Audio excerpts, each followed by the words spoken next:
اتنے جھوٹ چل جان گے, فرشتہ نے تو نہیں جھوٹ بولا جا سکتا, فرشتہ نے بولو گے اللہ انہوں دس دے گا, اللہ تعالیٰ بتا دے گا. فرشتوں کے ساتھ تو کوئی غلط بیانی نہیں کر سکتا. اور بخاری اور مسلم کے الفاظ اسی حدیث میں ہے کہ آپ صلی اللہ علیہ وسلم نے اس کے بعد سورہ ابراہیم جو سورت نمبر ہے 14, اس کی آپ صلی اللہ علیہ وسلم نے آیت نمبر 27 جو ہے وہ تلاوت فرمائی. اس کے بعد بخاری اور مسلم کے الفاظ ہیں.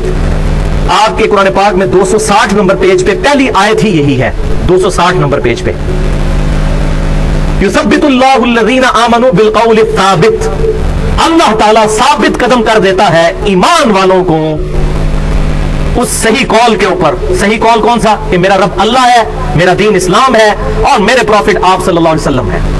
فی الحیات دنیا, اس دنیا کی زندگی میں بھی, وفی الآخرہ, اور آخرت کی زندگی میں بھی. اور آخرت کی پہلی منزل قبر ہے, صحیح مسلم کی حدیث ہے, جو مر گیا اس کی آخرت شروع ہوگی. وَيُضِلُّ اللَّهُ الظَّالِمِينَ, اور اللہ تعالیٰ ظالموں کو گمراہ کر دیتا ہے. ظالم کون ہے؟ جو کتاب نہیں پڑھتے.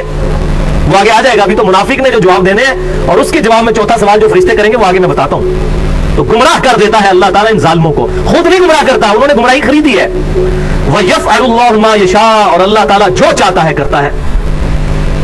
اللہ تعالیٰ کوئی روک نہیں سکتا, زبردستی تو اس نے ہدایت نہیں دینی ہے.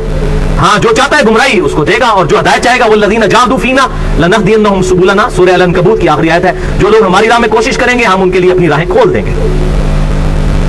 تو آپ صلی اللہ علیہ وسلم کے بخاری اور مسلم میں الفاظ ہیں, آپ نے سورہ ابراہیم کی آیت نمبر 27 تلاوت فرمائی اور کہا کہ یہ پڑھ کے دیکھ لو قرآن پاک میں کہ اللہ تعالیٰ ایمان والوں کو دنیا میں بھی قول ثابت کے اوپر قائم رکھتا ہے, اور آخرت یعنی قبر میں بھی, اور قیامت کے دن بھی. اور وہ قول ثابت کیا ہے؟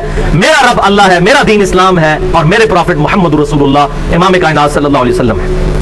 ہاں جی, اب آ رہی ہے جناب منافق کے ساتھ کیا ہوگا. پہلا سوال پوچھا جائے گا, من ربو کا, تیرا رب کون؟ وہ کہے گا ہائی ہاتا لا ادری لا ادری, ہائے افسوس, مجھے کچھ پتا نہیں.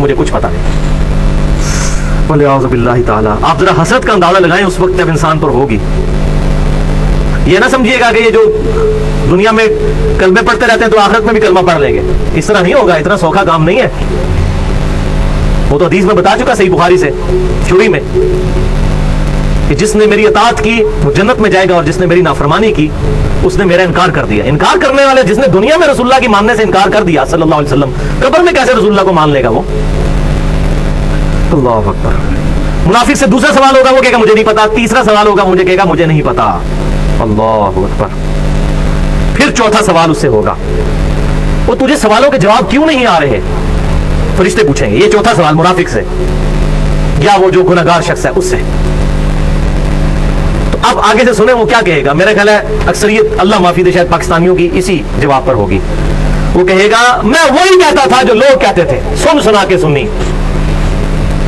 اسی تو شروع تو یہ انجی کر رہے ہیں, ہم تو شروع سے یہ کر رہے ہیں. میں وہی کہتا تھا جو لوگ کہتے تھے. یہ الفاظ بخاری اور مسلم دونوں میں موجود ہیں, اور میں انٹرنیشنل نمبر بھی بخاری کا بتا دوں, 1374 کتاب الجنائز میں بخاری کے الفاظ ہیں. وہ کہے گا میں وہی کہتا تھا جو لوگ کہتے تھے چوتھے سوال کے جواب میں. اللہ اکبر. وَلِعَوْذُ بِاللَّهِ تعالیٰ. اب یہاں پر بات ختم نہیں ہوئی, اس لیے میں کہتا ہوں پڑھ پڑھا کے سننی بنے, سن سنا کے سننی نہیں, سن سنا کے سننی ہو جائیں گے. فرشتے پھر اس کو ڈانٹتے ہوئے کہیں گے تم نے خود پڑھ کر حق حاصل کرنے کی کوشش کیوں نہیں کی. یہ بھی اسی بخاری 1374 میں الفاظ ہے, تم نے خود پڑھ کر حق حاصل کرنے کی کوشش کیوں نہیں کی.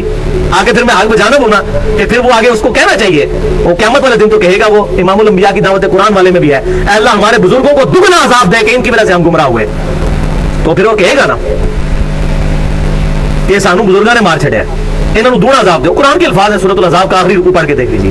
اے اللہ ہمارے بزرگوں کو دگنا عذاب دے. اور سورہ حمیم و سجدہ میں تو اس سے بھی سخت الفاظ ہیں, اے اللہ ہمارے بزرگوں کو ہمارے حوالے کر, ہم انہیں اپنے پاؤں کے نیچے روندیں جن کی وجہ سے ہم گمراہ ہوئے.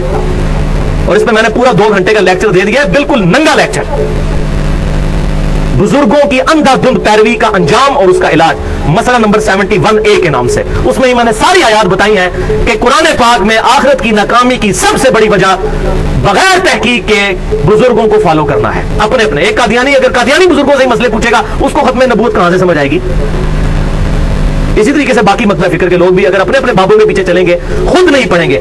اب یہ اس کو پھر آگے کہنا چاہیے کہ جی یہ تو علماء کا کام ہے پڑھنا, جس طرح کہ ہمارے مولویوں نے پٹی پڑھا دی ہے, جی علماء کا کام ہے پڑھنا. فرشتے کہیں گے تو نے خود پڑھ کر کیوں نہیں حق حاصل کرنے کی کوشش کی.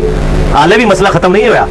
اس کے بعد الفاظ ہے اسی حدیث کے صحیح بخاری کے کہ پھر فرشتے اس کے سر میں مہمان نوازی کے طور پر ہتھوڑا ماریں گے، وہ بالکل زمین کے برابر ہو جائے گا، اور بخاری کے الفاظ ہیں کہ اس کی آواز، اس کی چیخنے کی آواز اور ہتھوڑے کی آواز زمین و آسمان کی تمام مخلوقات سنیں گی سوائے جنوں اور انسانوں کے، کیونکہ وہ شریعت کے مکلف ہیں، وہ نہیں آواز سن سکتے، اگر وہ سن لے تو یہ سارے بندے کے پتر نہ بن جائیں۔